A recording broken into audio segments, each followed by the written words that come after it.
Hi, I'm Gary, and this is episode 222 of EV Musings, a podcast about renewables, electric vehicles, and things that are interesting to electric vehicle owners.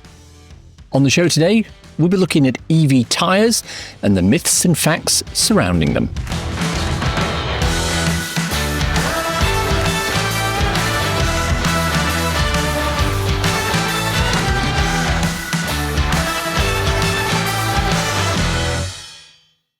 This season of the podcast is sponsored by ZapMap, the free-to-download app that helps EV drivers search, plan, and pay for their charging.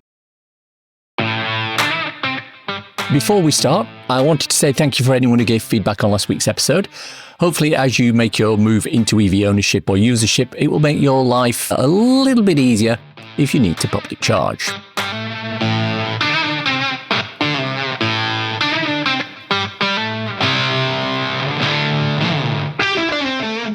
Now, our main topic of discussion today is tyres, specifically tyres for your electric vehicle. And I'm going to be looking at this from 2 points of view. Firstly, I want to talk about the role that tyres play in the efficiency of your electric vehicle.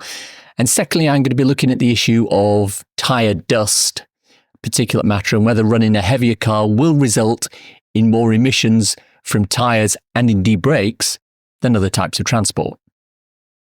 Now, you may have heard me talk in the past about the time before EVs, when I drove a certain German rear-engine sports car. I had 3 different models over 10 years, and I loved them. My standard joke at the time was that they passed everything except the petrol station.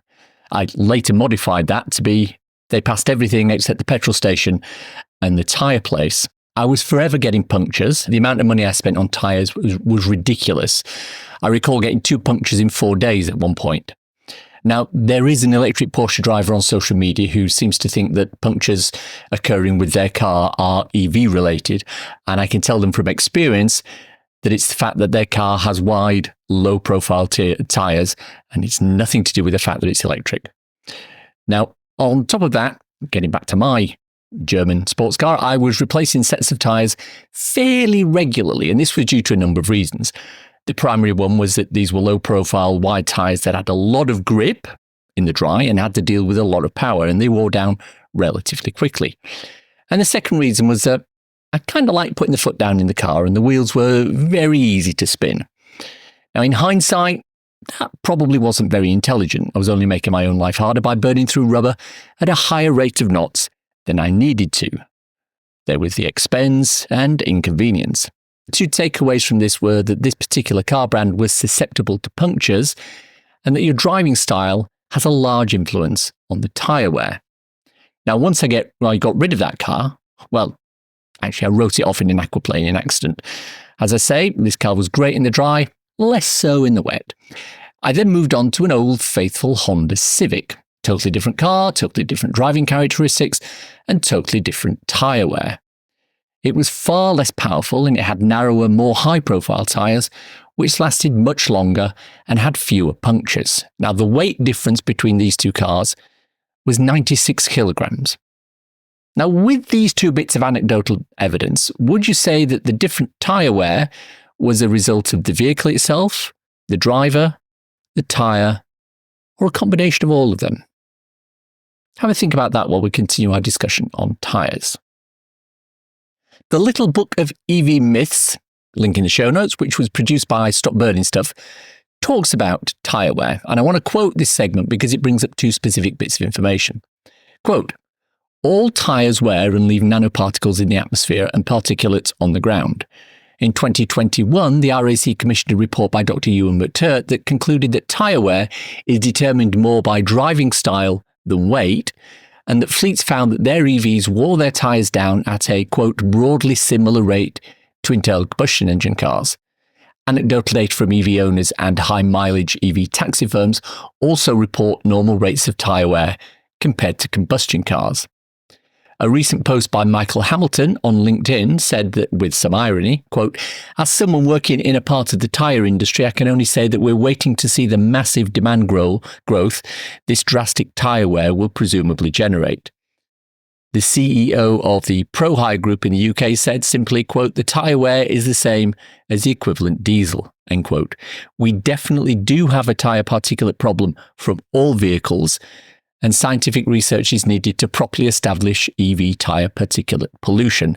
End quote. We'll talk with Dr. McTurk a little later about his involvement in this report. But let's start talking about tyres themselves. So what role do tyres play? Now, we've talked before in the show about the ways you can make your car more efficient. A more efficient car moves through the air better than a less efficient one, and this in turn improves the range and reduces charging stops. Now, there are many things that play into efficiency, but one of them is your tyres. They are the only thing that's in contact with the actual road and, as such, provide one major source of inefficiency. To put it bluntly, poorly designed tyres will waste energy and cost you money. And it all comes down to what's called rolling resistance, and this is a measure of how much friction the tyre imparts on the road. Now, as a general rule of thumb, tyres need friction. It's the friction that provides the grip and the grip that keeps the car on the road rather than sliding off into the ditch, as anyone who's hit a piece of black ice on a wintry morning will attest.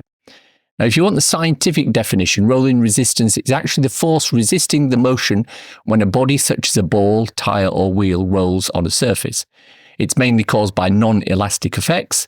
That is, not all the energy needed for deformation of the wheel is recovered when the pressure is removed. So now you know. Basically, in a tyre, there's a phenomenon known as hysteresis. As the tyre rotates under the weight of the vehicle, it experiences repeated cycles of deformation or deformation and recovery, and it dissipates the hysteresis energy loss as heat. Now, as we all know from basic physics classes, energy can neither be created nor destroyed, merely transferred. In this case, the energy to move the car forward is transferred into heat from hysteresis. This is effectively lost energy from your vehicle's battery. And if energy is lost from the battery, that doesn't go towards propelling the vehicle forward, and that will reduce your range. My German high-end sports car that I drove for 10 years had massive tyres, low profile, so they didn't stand too proud from the rim, but very, very wide. And this provided a lot of rubber in contact with the road. For hooning around country roads in the depths of Hampshire, they provided lots and lots of traction and grip, until, of course, I hit a river of running water streaming across the road, at which point they turned into buoyancy aids, lost all grip, and aquaplaned me right into a telegraph pole. But that's another story. But for providing efficient driving with minimal rolling resistance, they were not good. No doubt with slightly narrower wheels, or indeed a higher profile one, I might have managed to get more than the 28 miles per gallon that I was averaging with them. Which brings us to EV tyres. Now, many brands provide tyres which are marked as low rolling resistance. They usually have the word eco or some reference to E in there somewhere. Examples of low rolling resistance tyres are Continental Eco Contact, Goodyear Efficient Grip, Michelin E-Primacy. Other makes and types are available. Now, if you want to be as efficient as you can with your electric vehicle, make sure you use a good tyre specifically designed for electric vehicles with low rolling resistance, and make sure the tyre pressures on your car are kept at manufacturer's prescribed level. This reduces hysteresis, increases efficiency, and adds miles to your vehicle range. And this is especially important in winter or general bad weather, where anything on the road, such as snow or standing water, will also increase your rolling resistance. We'll come back to this in a short while, but I now want to talk about the issue of tyre dust.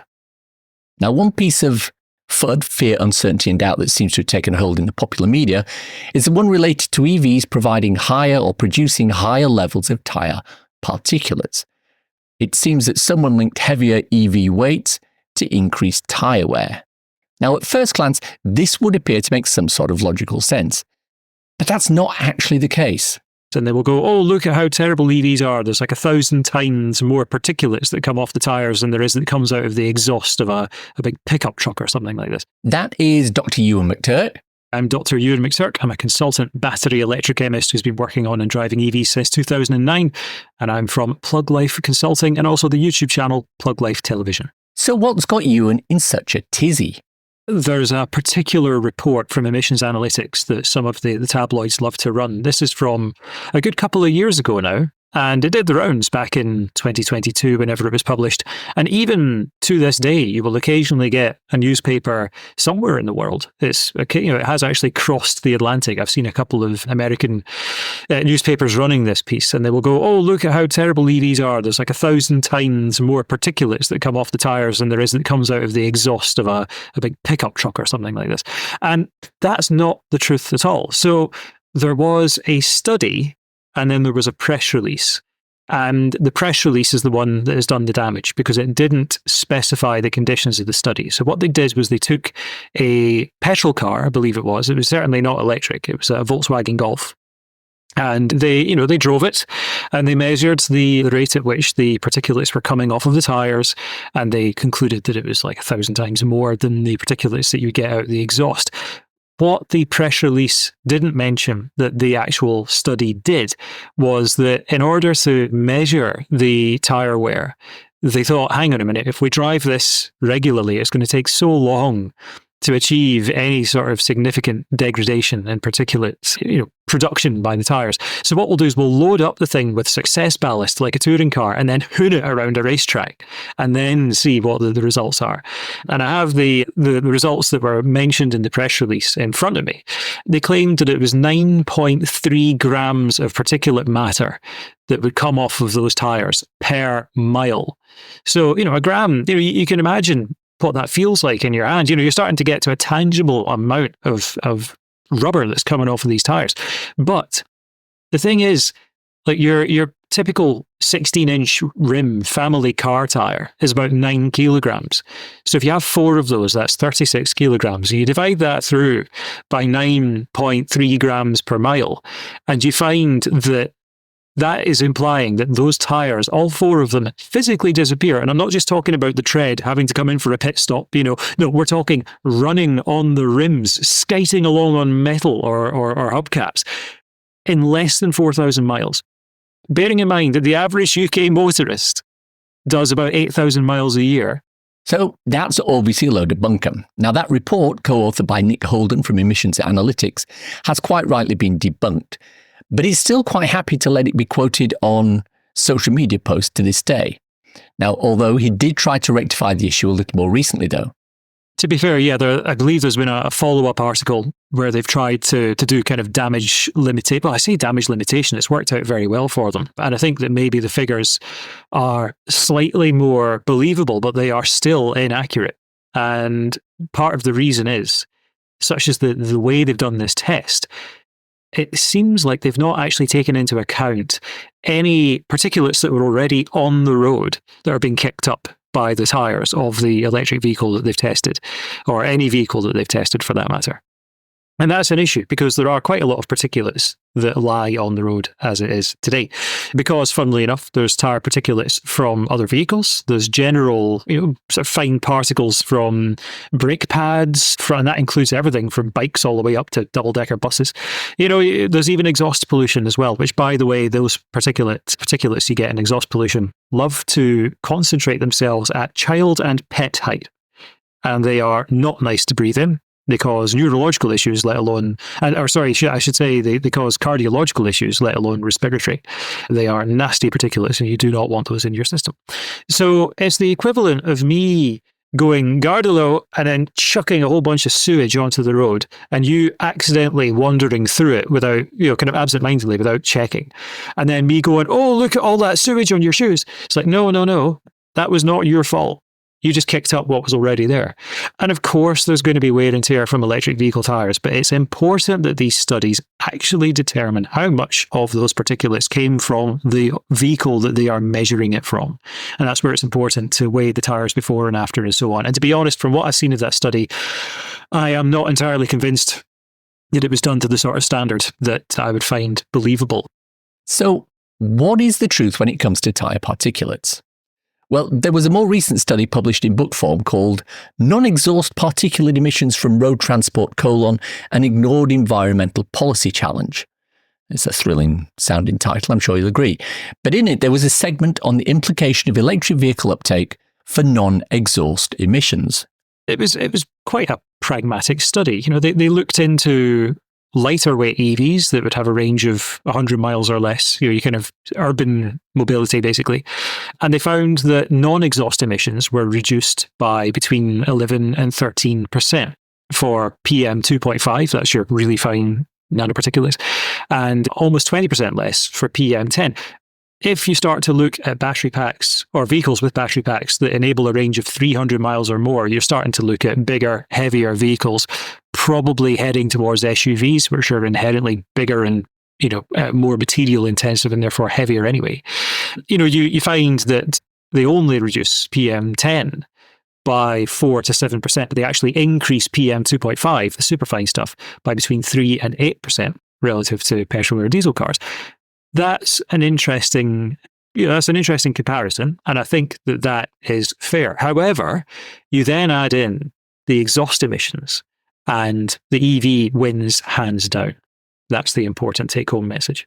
So let's talk a little bit about tyre price and tyre durability. Ewan, are cheaper tyres worse when it comes to EVs?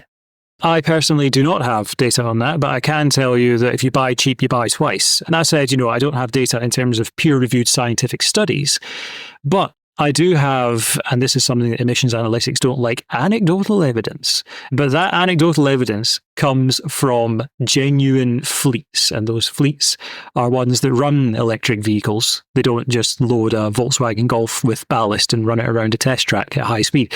So, well, actually, they do something similar to that because they are private hire car drivers and they drive their cars like they stole them because they've got places to be, customers to pick up, and fares to collect. So there's some taxi companies that I've spoken to in Dundee, for example. I say taxi, private hire, don't want to get those two mixed up. Anyway, the point is, it's a bitter rivalry. But point is, there are these companies who are running fleets of electric vehicles where the drivers do have a heavy throttle foot. And they tend to fit cheap tyres, and they tend to find that the lifespan is, maybe nearer to 15, 20,000 miles. But you compare that to pretty much the same make and model of vehicle being used as a very high mileage cross-country service vehicle. So if we look at Cleveland EV Mobile and the MG5, which of course has now got to the same stage as the Skoda Octavia. If you're driving through a busy city centre on a Saturday night and you own an MG5 or a Skoda Octavia, you will have some drunk person chap on your windscreen and go, "Can you take us back home, eh?" Because everyone thinks that they are taxis or private hire cars. And that's because they're reliable. Always go for the cars that private hire drivers go for because they tend to be the reliable ones. Anyway, the point is, anecdote aside, that these private hire companies are getting 15 to 20,000 miles out of the tyres. The latest update I have in front of me from Cleveland EV Mobile is from their 2-year and 7-month-old MG5, which has now clocked up 133,514 miles. The battery, by the way, is still over 90% state of health.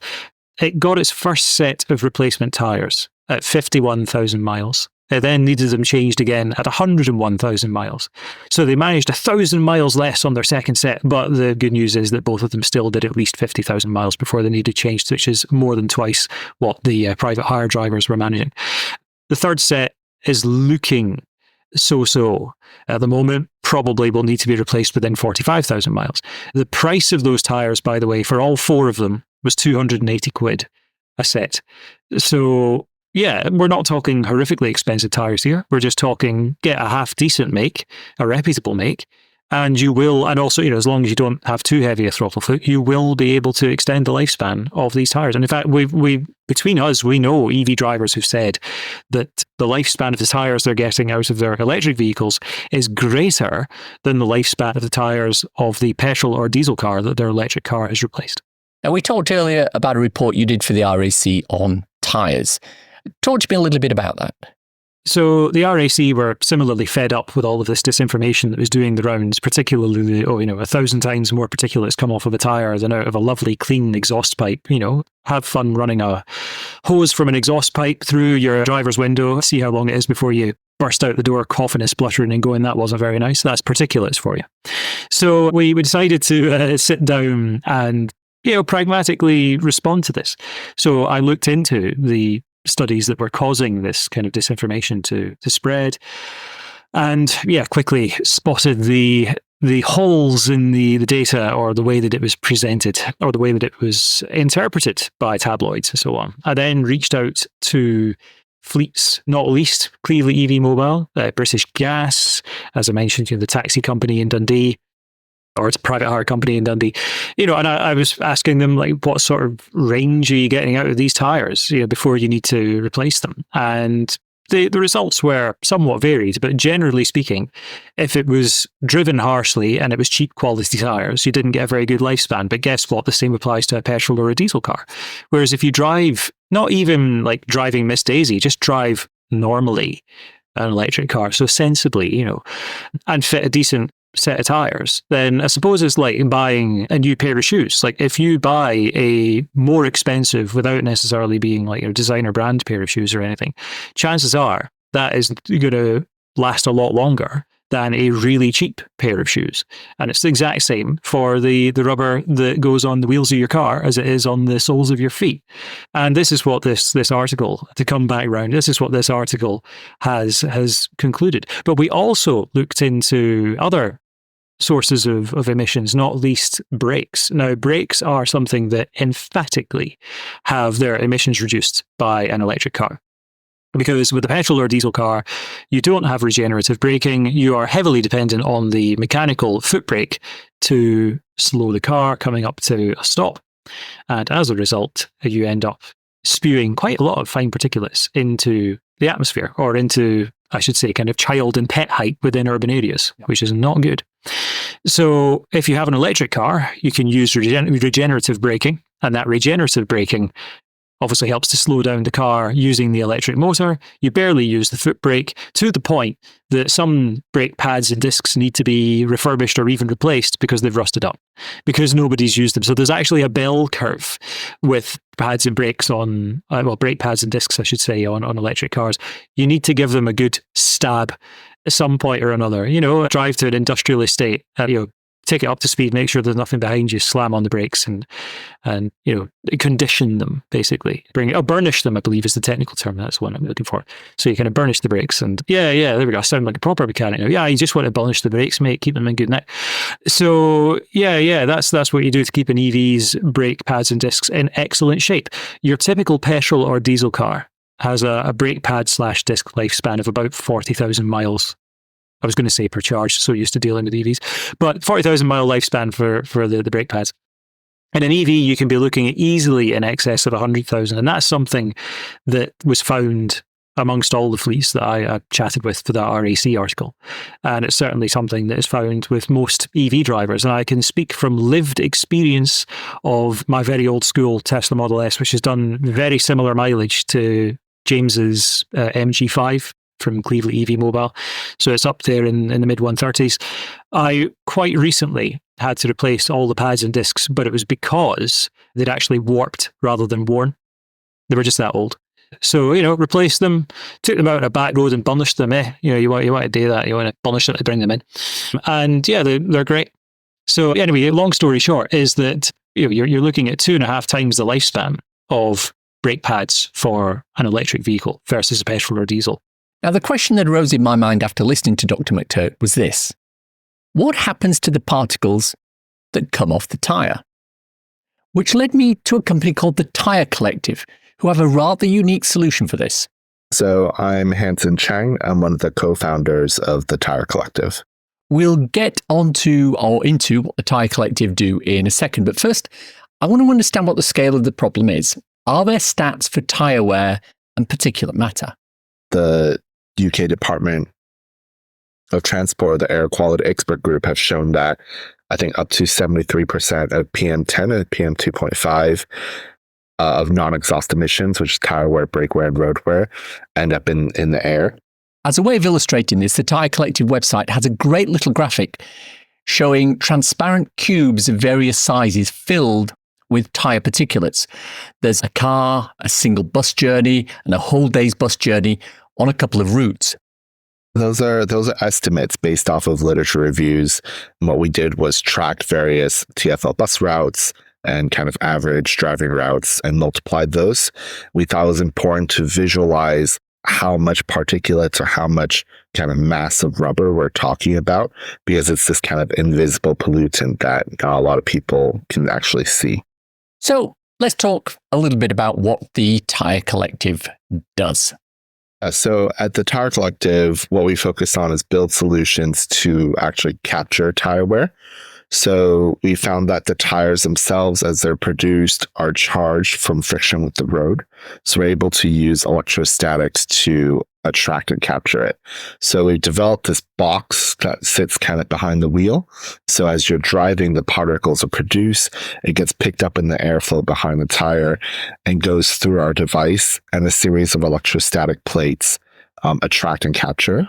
We also focus on how we also look at kind of the whole cycle of tire wear as a pollution.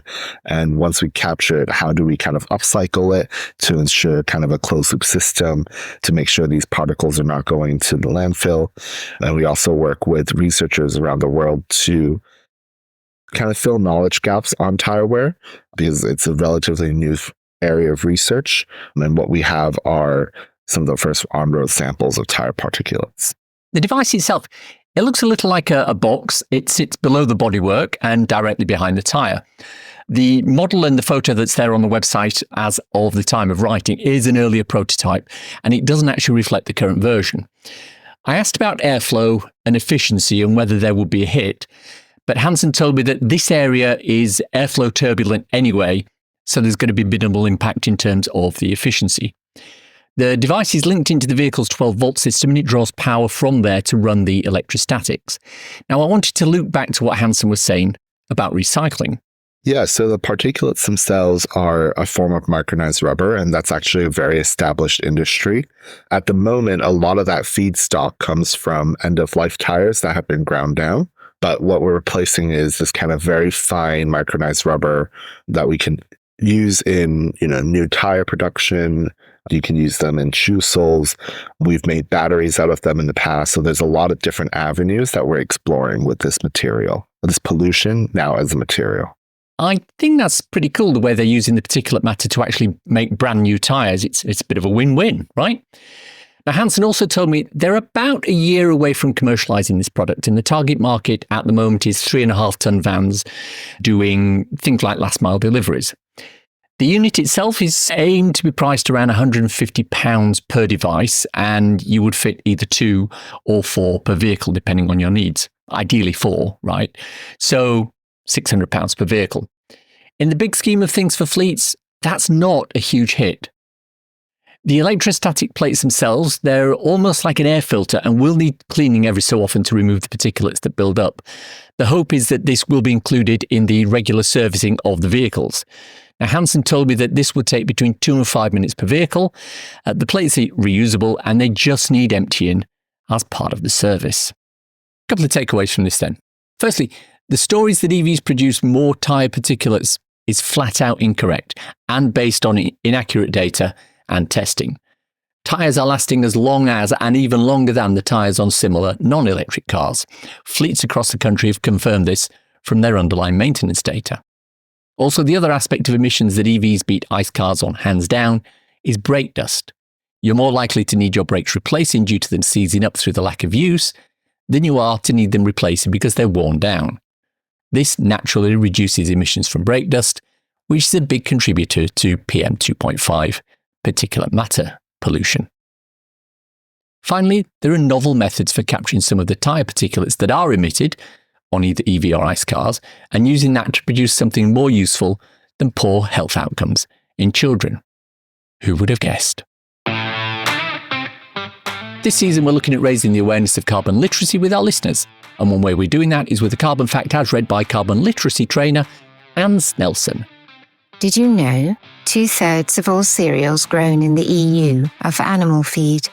So that's another reason for reducing your meat and dairy intake, because fewer animals means more food for everyone.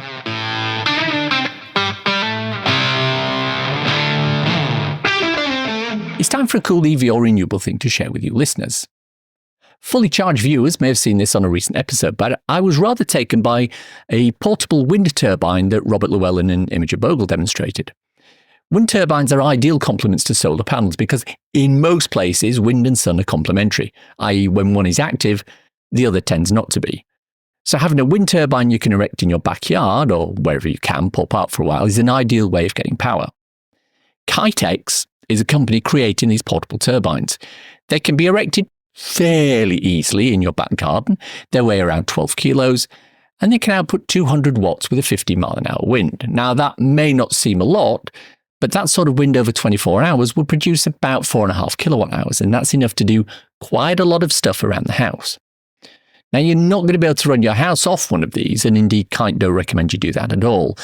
But if you couple this with a storage battery such as a Jackery or an EcoFlow, you can use that to store the generated power and also to dispense that generated power via a 3-pin plug or a USB charger.